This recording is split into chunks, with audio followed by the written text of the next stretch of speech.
안녕하세요. 펀드메딕입니다. 구독과 좋아요 부탁드립니다. 카카오페이 증권에서 가입한 KB 중국 본토펀드의 10월 성과 분석입니다. 안타깝지만 지난달에 이어서 이럴 거면 그냥 CSI 300 ETF로 갈아타시는 게 나은 선택이 되지 않을까라는 생각을 먼저 말씀을 좀 드려보고요. 마침 KB자산운용 같은 회사 브랜드에 라이즈라고 하는 브랜드가 있죠.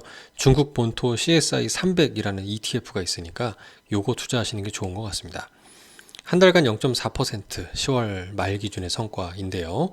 매니저 노트 상에는 보세라 하베스트라고 하는 중국 현지 전문 운용사와 KB자산 운용이 협업한다고 그랬는데 이제 그런 것 치고는 너무 ETF, 패시브하게 그냥 지수에 투자하는 게 너무 비중이 많다라는 우려를 계속 전달해드리고 있습니다. 빨강색이 중국 본토펀드의 올해 연초 이후 성과이고요. 그 다음에 여기 보시면 녹색이 CSI 300 지수, 파란색이 홍콩 H 지수, 보라색이 앞서 말씀드린 그 KB 라이즈의 중국 본토 CSI 300 ETF입니다. 갈아탈 이유가 느껴지지 않습니까?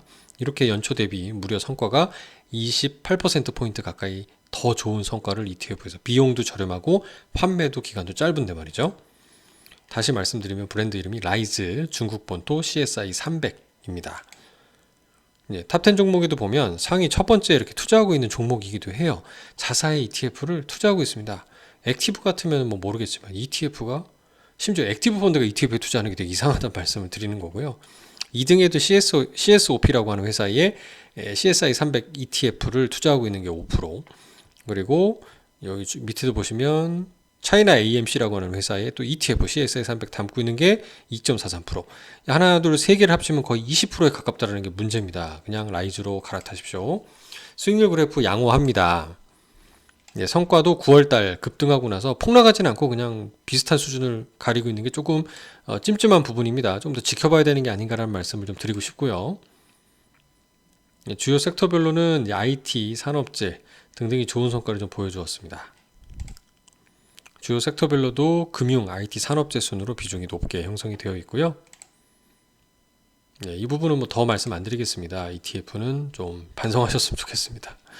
중학개미들이 이제 11월 달에 들어서 중국 최대 광산업체인 지진 마이닝, 여기 보이시죠? 이 종목에 집중 매수한다. 뭐 실적이 좋다는, 실적이 좋게 나온다는 얘기를 하고 있고, 중국 증시 전고체 배터리 관련주 얘기를 하고 있는데, 뭐 배터리 관련된 1등은 CATL이잖아요. Contemporary Amperex라고 하는 회사입니다. 이 두 개 회사는 이미 이제 펀드에서 투자하고 있는 종목들이기도 하고요. 지난달 이제 성과를 가지고 제가 11월 5일 날 들었던 영상입니다. 한 달간 10% 급등하고도 ETF보다 못한 성과였다는 건데요. 월간 코멘트 상에는 중국 정부가 다수의 부양책을 내오고 있다는 점을 긍정적으로 판단하고 있는데, 향후 운용 계획상에는 정부가 이제 기존에 비해 달라진 모습을 좀 보여주고 있어서 기대감이 좀 살아있다라는 얘기를 하고 싶은 것 같아요. 이제 특히 정책적인 지원과 이런 개미 투자자분들의 수급 개선 등이 힘입어서 뭐 중국 본토의 개인들의 어떤 증권 시장 계좌 개설이 뭐 급격히 늘어난다든가 뭐 이런 등등의 수급 개선 등이죠. 일정 기간 시장의 상승이 이어질 수 있을 것으로 판단하여, 뭐 예전에는 이제 연기금이 사주고 뭐 ETF 사주고 이런 등등인데 뭐 그에 대한 이러한 이로 볼 것 같습니다. 방어적인 그동안의 은행이나 유틸리티 대비 이거를 좀 줄이고요. 향후에는 IT, 산업재, 증권 등 최근에 좋았던 종목들 위주로 좀 상승 탄력을 보고 이거 비중을 확대하겠다라고 표현을 하고 있습니다.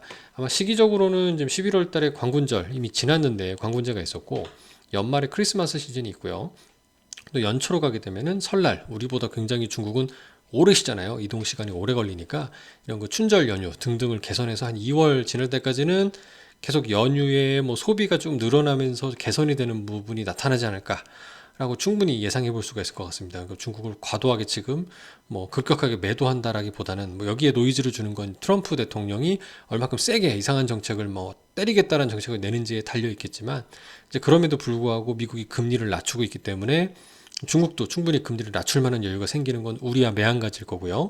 정부가 적극적인 부양책을 내겠다는 등등을 감안해 보면 조금 좀 지켜봐도 되지 않을까 라는 생각을 조심스럽게 말씀드립니다. 뭐 다시 한번 미워도 다시 한번까지는 아니지만 일단 한번 경과 지켜보는 쪽으로 한 표를 좀 드리고 싶은 모습입니다. 감사합니다.